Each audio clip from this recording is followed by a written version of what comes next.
प्यारे बच्चों सत श्री अकाल। असी करन जा रहे हैं जमात दूजी विशा गणित की पुस्तक का पन्ना नंबर 41 उपर बनी वर्कशीट के पहले 4 सवाल।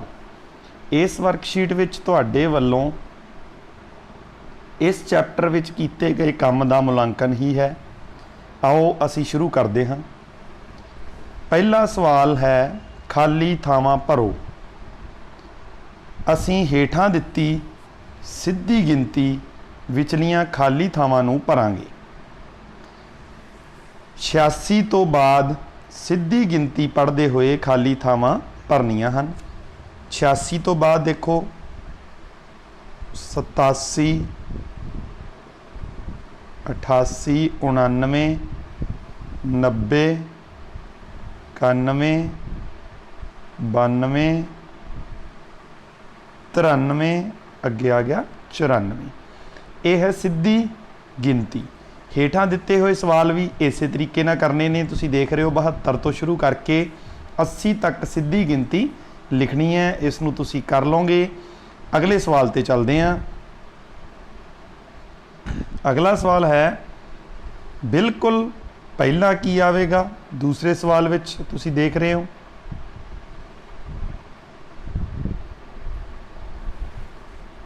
दूसरे सवाल विच पहले भाग विच बिल्कुल पहला की आवेगा।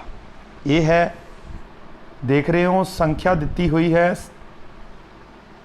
79 तो ठीक पहला खाली थां छड्डिया होया है। इसका मतलब 79 तो ठीक पहला आने वाली संख्या आपां लिखनी है। 79 तो ठीक पहला आउंदा है। अगर सीधी गिनती पढ़ के जाओगे तो तुहानूं पता लग जाएगा 78 तो बाद 78 79 80। इसका मतलब इत्थे 78 आउंदा है। इस दे हेठां जिहड़े सवाल हैं वो भी तुसी इस तरह करने आ। 86 तो पहला 73 तो पहला इन्हां सवालों दे विच भी पहला की आवेगा वो तुसी करना है। उस तो अगे है बच्चों जिहड़ा इसका दूजा भाग है उस दे विच है कि विचकार की आवेगा। विचकार की आवेगा तो भाव दो संख्यावां दित्तियां होईयां हन 79 ते 81। इन्हां दोवां संख्यावां दे विचकार आउण वाली संख्या आपां लिखनी है। सो इन्हां दोवां दे विचकार की आवेगा ओहो आपां इत्थे लिखना है।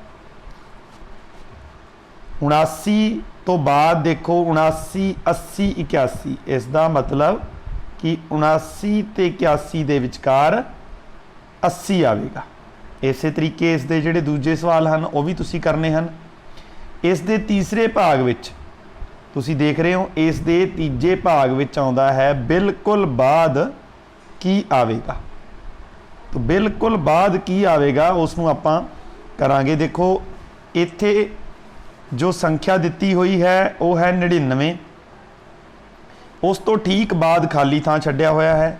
इसका मतलब 99 तो बाद की आउंदा है 100। इस तरीके इस वाले जिहड़े रहिंदे सवाल हैं वो तुसी करने ने। अगले सवाल ते चलांगे। अगले सवाल ते बच्चों आपां की देखते हाँ। तीजा सवाल है।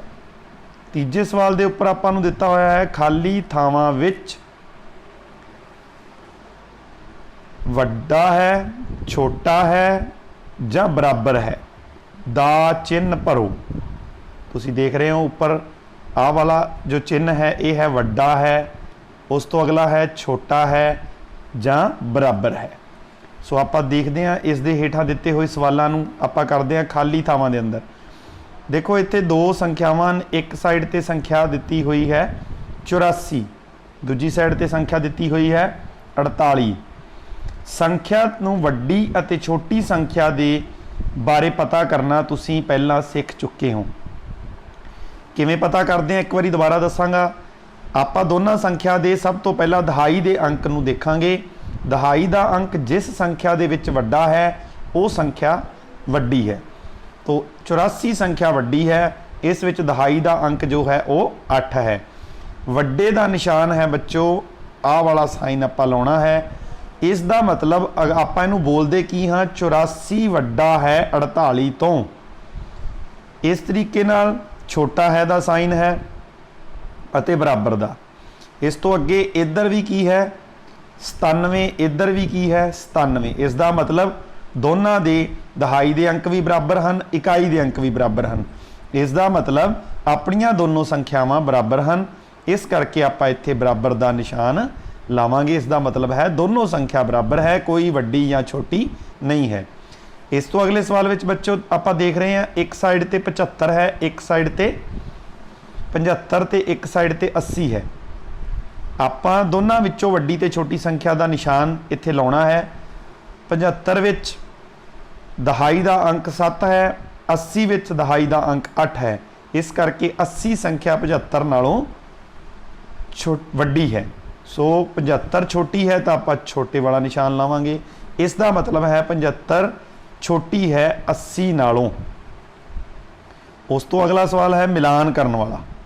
चौथा सवाल, मिलान किस तरह करना है तुसी देख रहे हो। इत्थे दित्तियां होइयां संख्यावां अंब वाले चित्र दे विच संख्यावां नूं शब्दां दे विच लिखिया होया है अते उस तो बाद गोलियां दे अंदर संख्यावां नूं अंक रूप विच लिखिया होया है। आपां शब्दां वाले संख्या नूं उस दी अंकां वाली संख्या दे नाल मिलाउणा है। पहला देखो अंब का चित्र देखते हैं, इत्थे है 92। 92 कित्थे है, 90 तो 92 हुंदा है, आ रहा। इसका मतलब आपां इस दा मिलान 92 दे नाल कर देना है। उस तो अगे देखो जिस तरह बनया होया है 99। 99 आ रहा बनया होया 89, इस दे नाल मिला देना है।